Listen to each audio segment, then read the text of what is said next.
नमः शिवाय।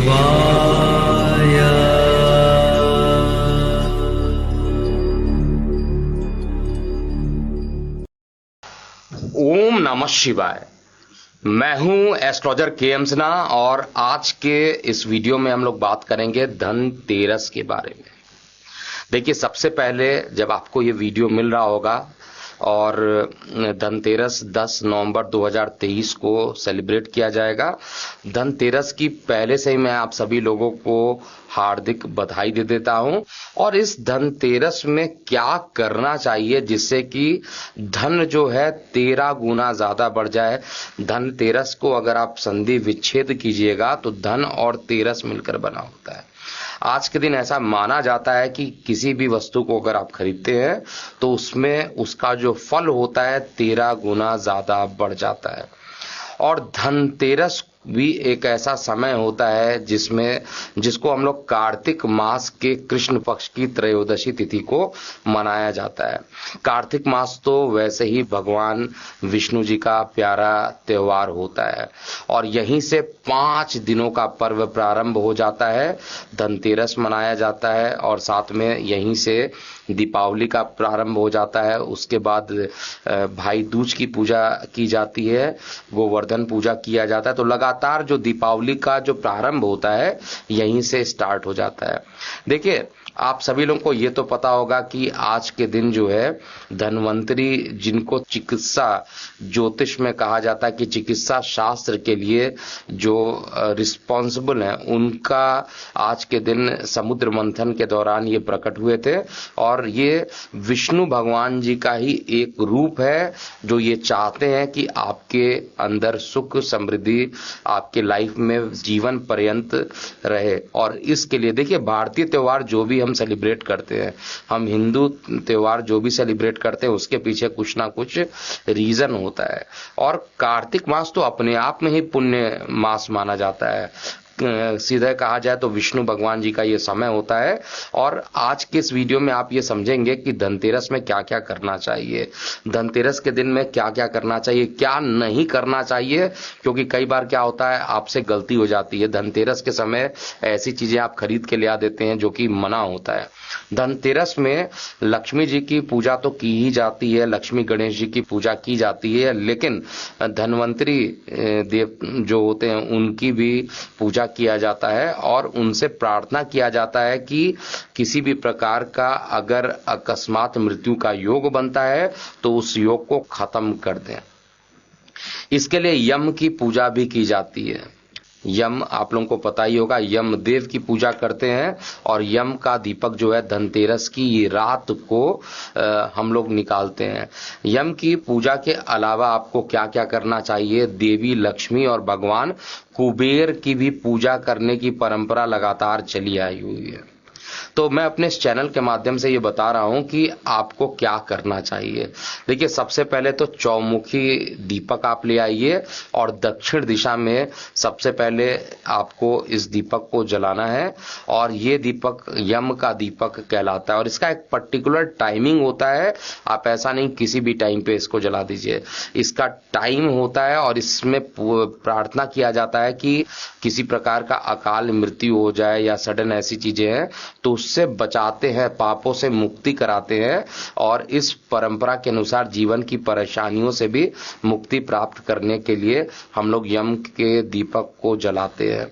और इस दीपक को जलाने का जो टाइमिंग होता है वो भी आप लोगों को बहुत अच्छे से नोट कर लेना चाहिए। प्रदोष काल में ही इसको जलाया जाता है। सबसे पहले बात करते हैं धनतेरस को मनाने के पीछे जो ज्योतिषीय कारण या आप पौराणिक कारण कहा जाए तो ज्यादा अच्छा है। इस दिन भगवान धन्वंतरी जो है अपने हाथों में अमृत कलश लेकर प्रकट हुए थे। और संसार में कहा जाए तो चिकित्सा विज्ञान के विकास और प्रसार के लिए भगवान विष्णु ने ही धन्वंतरी का अवतार भी लिया था। इसी के उपलक्ष्य में हम लोग धनतेरस का पर्व मनाते हैं।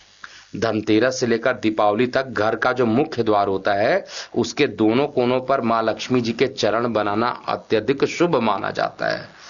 ऐसा करिएगा तो मां लक्ष्मी जी की कृपा दृष्टि आप पर हमेशा बनी रहेगी। और धनतेरस पर क्या चीज खरीदना चाहिए ये एकदम बढ़िया से याद रखिए, क्योंकि सोना चांदी तो सभी लोग खरीदते हैं, इसकी परंपरा है और इसे शुभ भी माना जाता है। वहीं घर के नए बर्तन भी खरीदने के लिए ये दिन को शुभ माना जाता है। आप तांबे से बने बर्तन भी खरीदें और इन्हें पूर्व की दिशा में रखें। और धनतेरस में मिट्टी की मूर्ति की पूजा करना सबसे ज्यादा शुभ माना जाता है। इसलिए माता लक्ष्मी और गणेश जी की पूजा करने के लिए धनतेरस के दिन ही भगवान की मूर्ति खरीद कर लाई जाती है और दीपावली के दिन इनकी पूजा की जाती है। लक्ष्मी गणेश जी की मूर्ति मिट्टी से बनाकर पूजा आप कर सकते हैं, लेकिन इसका विसर्जन नहीं किया जाता है। और इस दिन क्या क्या चीजें खरीदनी चाहिए इसको भी स्पष्ट करके नोट कर लीजिए। जितने भी व्यूअर अभी देख रहे हैं इसको आपको नोट करना चाहिए। सबसे पहले झाड़ू की बात करेंगे। देखिए, धनतेरस के दिन जो है आप झाड़ू खरीदते हैं तो मां लक्ष्मी निश्चित रूप से वहां पर प्रसन्न होती हैं और पूरे साल आपके घर में बरकत बनी रहती है। हालांकि ये ध्यान देना चाहिए कि आजकल प्लास्टिक के भी झाड़ू आते हैं, इसलिए प्लास्टिक के झाड़ू को नहीं चुनना चाहिए। अगर खरीदना हो तो सींक वाली झाड़ू ही खरीदते हैं। दूसरी वस्तु जो खरीदने वाली है वो धनिया होता है। मां लक्ष्मी को धनिया जरूर अर्पित कीजिए और धनतेरस के दिन थोड़ा सा धनिया आपको खरीद कर अपने धन के स्थान पर थोड़ा सा छिड़काव कर दीजिए। इससे मां लक्ष्मी की कृपा आप पर प्राप्त होगी। इसके अलावा तीसरी वस्तु जो खरीदने वाली होती है वो पान के पत्ते होते हैं। देखिए, पान के जो पत्ते होते हैं मां लक्ष्मी के लिए विशेष रूप से प्रिय माने जाते हैं, बहुत अच्छे माने जाते हैं। इसलिए धनतेरस के दिन पान के 5 पत्ते जरूर खरीद लीजिएगा। इन पत्तों को लेकर मां लक्ष्मी की पूजा कीजिए और जब दीपावली का त्योहार पूरा हो जाए तो आप इन पत्तियों को बहते हुए जल में प्रवाहित भी कर सकते हैं। अगली वस्तु जो है, जो चौथी वस्तु है, वो नमक है। धनतेरस के दिन नमक खरीद कर लाने से धन का लाभ होता है। घर में मां लक्ष्मी की कृपा हमेशा बनी रहती है। धनतेरस पर कुछ विशेष रूप की वस्तुएं जो होती हैं उसको खरीदारी करने से बचना चाहिए, अन्यथा लाभ की जगह हानि हो जाएगी, दारिद्रता उत्पन्न हो जाएगी। तो आइए हम समझते हैं क्या क्या वस्तु से हमें बचना चाहिए इस दिन। धनतेरस के दिन काले रंग के कपड़े बिल्कुल मत खरीदिएगा, लोहे के सामान मत खरीदिएगा, प्लास्टिक की कोई वस्तु हो, शीशे का कोई सामान हो, ऐसी चीजों से दूर रहना चाहिए। अब धनतेरस की जो पूजा होगी वो 10 नवंबर 2023 को, इसका जो पूजा मुहूर्त है वो शाम 5:47 से शाम 7:43 तक रहेगा। टोटल अवधि 1 घंटे 56 मिनट की रहेगी। यम दीपक जो रहेगा उसको कब जलाना चाहिए? शुक्रवार को यानी 10 नवंबर 2023 को प्रदोष काल में, अर्थात शाम को 5 बजे से लेकर रात्रि 8:08 का टाइम रहेगा। वृषभ काल जो रहेगा वो 5:47 से 7:43 तक रात्रि तक रहेगा और त्रयोदशी तिथि प्रारंभ होगी 10 नवंबर को रात्रि 12:35 तक और ये तिथि जो है 11 नवंबर को समाप्त होगी रात्रि 1:57 तक।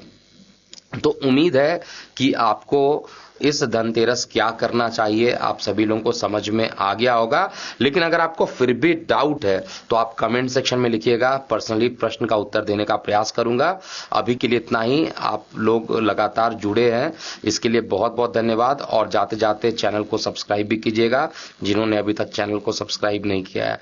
ओम नमः शिवाय।